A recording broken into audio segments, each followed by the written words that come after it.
Bryan Cranston answered a question about whether we should or are capable of forgiving people accused of sexual misconduct throughout Hollywood and elsewhere in the world, and people are taking it a whole bunch of different ways. So let me tell you a little bit about the interview. It was with the BBC, and he was asked what it would take for someone to, get back into good graces in the public eye after going through these accusations of misconduct. And he said it would take time, it would take a society to forgive them, and it would take tremendous contrition on their part and a knowingness that they have a deeply rooted psychological, emotional problem that takes years to mend.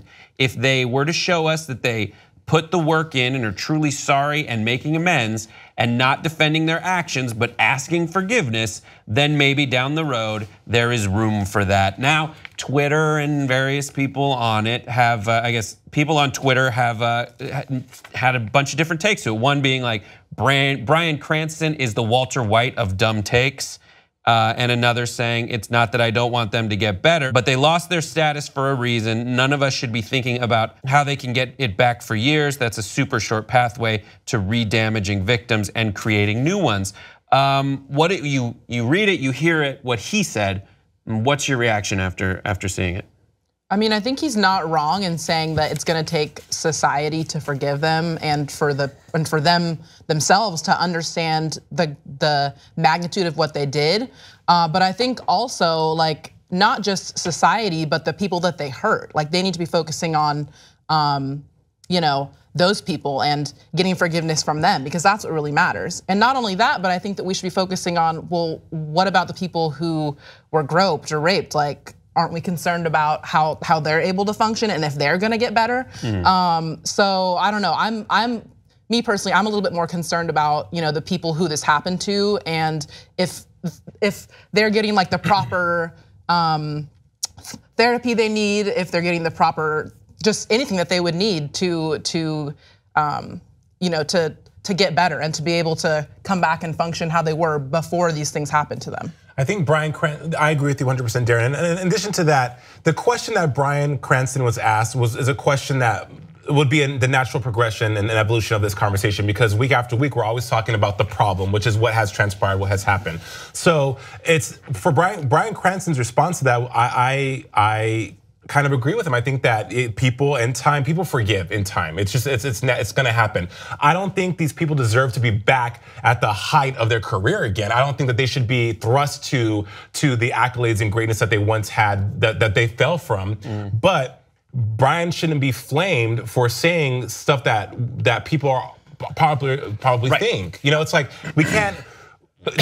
We can always sit around here and be like, okay, well, that was bad, and it is bad. No one's saying that it's not bad, and no one's blaming the victim. So let me just put that out there. But Bryan's response is a response that many people are having now. And also, what is the recourse for? I ask this time and time again. Are they going to be held accountable by law? Who's playing judge, jury, and executioner? So a lot of times it is just civil cases where they are sued for damages for this kind of behavior, and it doesn't go to a criminal court case. And that's why you hear there was settled out of court for an undisclosed sum, where the person who was sued didn't admit responsibility for the behavior. Like Bill Clinton had one of those where we paid like $600,000 to close a case or however many hundreds of thousands of dollars, so he wouldn't admit guilt, and he could say things like, well, it would cost too much to do this in the public eye, and so we just decided to settle because lawyers would be more money. And it's just this weird ambiguous thing that happens. Bryan Cranston, I think he is wrong. I think his take is wrong. The fact that he has a take on this, the fact that he answered a question, I don't think you can get mad at him. Right. Like, this is not the only thing he's talking about. This is not the only thing that he's focusing on. And I caution people who see headlines like this to not think that Bryan Cranston heard the term sexual misconduct and was like, we need to forgive them right now, and here's how. He was asked, what would it take? And unfortunately, he's wrong. I think what happens very often in the public eye is people say, I'm sorry, don't mean it. And there's something about it where they kind of just throw themselves on our mercy and they say, I'm sorry. And whether they actually do feel the contrition that Bryan Cranston says they need to feel, whether they feel it or not, we forgive them. Like I forget who it was that tweeted it, but someone, and I might have said it on the show before, said, I wish I could just get away from all of this reporting on sexual misconduct and just escape to the movies. and all these monsters who have done terrible things sexually and escaped to the movies. And then she posted 2 posters of that weekend's movies, which were Johnny Depp in Murder on the Orient Express and Mel Gibson in Daddy's Home Christmas or whatever.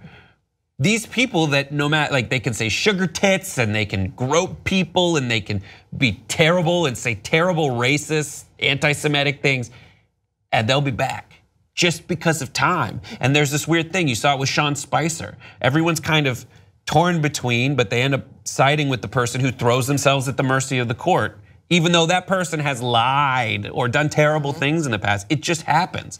I wish he was right.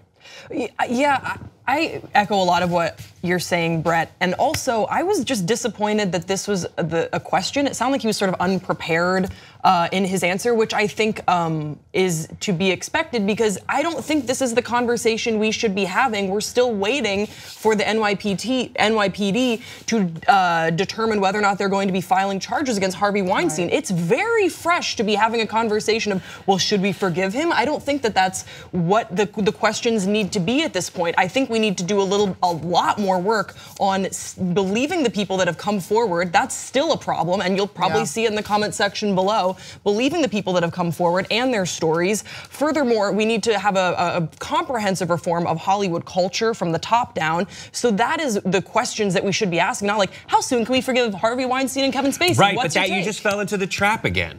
Like, okay. I think you fell into a trap. I think everyone is smart enough and should be mature enough to understand like the hierarchy of points.